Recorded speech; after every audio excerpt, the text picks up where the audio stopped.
Professor Yunus বলেছেন বাংলাদেশের প্রস্তুত থাকা দরকার। দর্শক, দক্ষিণ এশিয়া এক সংকটকালের মুখে দাঁড়িয়ে আছে। যে কোনো সময় যে কোনো অঘটন ঘটে যেতে পারে। ডেফিনেটলি ভারত এবং পাকিস্তানের মধ্যে কোনো অপ্রত্যাশিত ঘটনা শুরু হয়ে গেলে তার প্রভাব অনিবার্যভাবে বাংলাদেশের উপর পড়বে। সেক্ষেত্রে বাংলাদেশেরও প্রস্তুতি থাকা দরকার। তো ডক্টর মোহাম্মদ ইউনূস এই কথা বলেছেন। প্রস্তুতি থাকা দরকার এর অর্থ হচ্ছে প্রস্তুত হওয়ার আহ্বান জানিয়েছেন, জরুরিভাবে প্রস্তুত থাকার আহ্বান জানিয়েছেন। বাংলাদেশের সীমান্তে নিরাপত্তা বাড়াবে কিনা বা কি করণীয়, নানান বিষয়ে বাংলাদেশ নড়েচড়ে বসেছে। তবে আমাদের সৌভাগ্য, আমি এখানে যে বিষয়টা ফোকাস করতে চাই, ভারত পাকিস্তান দ্বন্দ্ব বিশ্লেষণ করা আমার আজকের এই আলোচনার বিষয়বস্তু না। আমার আলোচনার বিষয়বস্তু হচ্ছে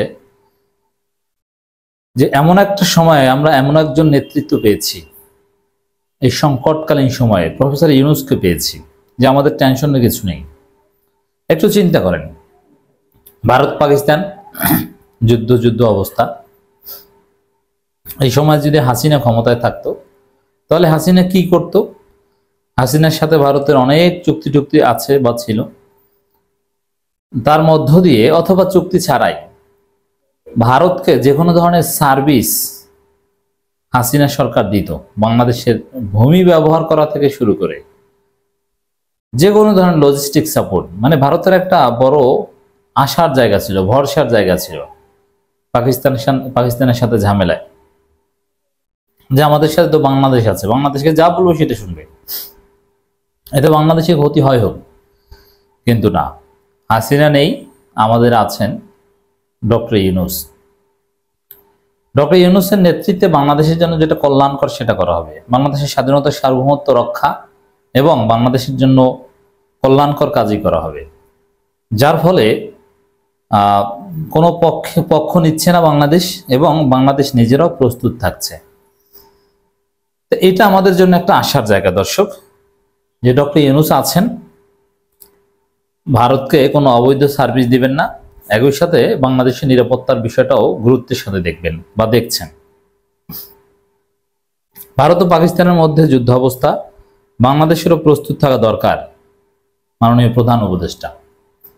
তাহলে বুঝতে পারছেন যে বাংলাদেশকে কিভাবে রক্ষা করছেন প্রফেসর ইউনূস। ভারতকে সার্ভিসও দিচ্ছেন না, আবার বাংলাদেশ প্রস্তুত। কাশ্মীরে বন্দুক হামলা নিয়ে ভারত ও পাকিস্তানের মধ্যে এখন যুদ্ধাবস্থা বিরাজ করছে। এ পরিস্থিতিতে প্রতিবেশী দেশ হিসেবে বাংলাদেশের প্রস্তুত থাকা দরকার বলে মনে করছেন অন্তর্বর্তী সরকারের প্রধান উপদেষ্টা অধ্যাপক ডক্টর মোহাম্মদ ইউনূস। দেখেন, অন দি আদার হ্যান্ড আমরা দেখতে পাচ্ছি যে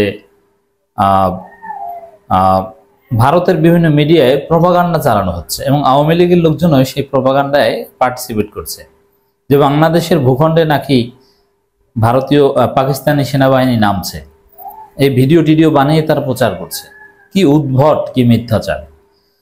তো এখানেও প্রফেসর ইউনূসের সতর্কতার একটা যৌক্তিকতা আছে, যে ভারত প্রপাগান্ডা চালাচ্ছে যে বাংলাদেশের ভিতরে পাকিস্তান সেনারা আসছে, এখান থেকে হামলা করা হচ্ছে, এরকম নানান নাটক করতে পারে। এই জন্য বাংলাদেশকে একদম সূক্ষ্ম থাকতে হবে, যে বাংলাদেশ নিয়ে কোনো ষড়যন্ত্র করতে দেওয়া হবে না। যদি শুরু করে, বাংলাদেশ জবাব দিবে। ডক্টর ইউনূস বলেন, যুদ্ধ নিয়ে আমাদের ঘোরতর আপত্তি, যুদ্ধ সমর্থন করি না, কিন্তু যুদ্ধ আমাদের ঘিরে রাখে, তাই প্রস্তুতি রাখতে হবে এমন বিশ্বাস করি। প্রতিনিয়ত যুদ্ধের হুমকি যেভাবে আসে, প্রস্তুতি না নিয়ে থাকা সম্ভব না। দেখেন, একজন রাষ্ট্রনায়ক কতটা ভার্সেটাইল হতে পারে, কতটা দূরদর্শী হতে পারে, যে যুদ্ধের পক্ষে না, আবার একটা রাষ্ট্র না আমরা এগুলোতে একদম নাই, কোনো প্রস্তুতি দরকার নেই, তাও না, প্রস্তুতি নিয়ে থাকা দরকার। ভারত বাংলাদেশের বিরুদ্ধে প্রপাগান্ডা চালাচ্ছে, অমুক তমুক, বা এই পাকিস্তান ভারতের সমস্যা চলছে, এর সাথে বাংলাদেশের কোনো রেলেভেন্স নাই, কিন্তু বাংলাদেশের কোনো প্রস্তুতি নাই তা না। বাংলাদেশের সাথে কেউ চালাকি করতে আসলে ডক্টর ইউনূসের নেতৃত্বে বাংলাদেশ প্রস্তুত। তো এই যে কথাটা, এটা তাৎপর্যপূর্ণ, যে প্রতিনিয়ত যে হুমকি, যুদ্ধের যে হুমকি, তাতে প্রস্তুতি না নিয়ে থাকা অসম্ভব। এর মানে বাংলাদেশ প্রস্তুতি নিয়ে আছে বাংলাদেশ। প্রধান উপদেষ্টা বলেন, যখন কথা বলছি তখন পাশে ভারত পাকিস্তানে যুদ্ধ অবস্থা,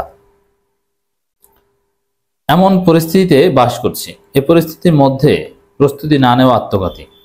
এর মানে বাংলাদেশ প্রস্তুতি নিয়েছে ডেফিনেটলি, তবে আধা প্রস্তুতি নিলে হবে না, পুরো প্রস্তুতি নিতে হবে, প্রস্তুতি সর্বোচ্চটুকু নিতে হবে। তো এই যে এত প্রস্তুত, এটা কেন বলেছেন প্রফেসর ইউনূস? এর কারণ আছে। এর মানে ভারত সুযোগ পেলেই বাংলাদেশে হামলা করতে পারে। কিভাবে? ওই যে অলরেডি তারা প্রোপাগান্ডা চালাচ্ছে যে বাংলাদেশি ভূখণ্ডে পাকিস্তানি সেনাবাহিনী নেমেছে, অথবা পাকিস্তান ভারত যদি লাগে তাহলে বলবে যে পাকিস্তানকে বাংলাদেশ এইভাবে সহায়তা করছে। এইসব নানান এক্সকিউজ দেখিয়ে বাংলাদেশে হামলা করার একটা উপায় খুঁজতে পারে। এইসব ফাজলামির সুযোগ যাতে ভারত না পায়, এই জন্য প্রফেসর ইউনূস আগেভাগেই বলে রাখলেন যে হালকা প্রস্তুতি না, আধা প্রস্তুতি না, আমাদের পূর্ণ প্রস্তুতি আছে। কেউ খেলতে আসলে একদম খেয়ে ফেলা হবে, এরকম একটা বার্তা এখানে আছে। ডক্টর ইউনূস বলেন, আমাদের অর্থনীতি দুর্বল অবস্থায় আছে, বিগত সরকারের কারণে লুট হয়ে গেছে অর্থনীতি।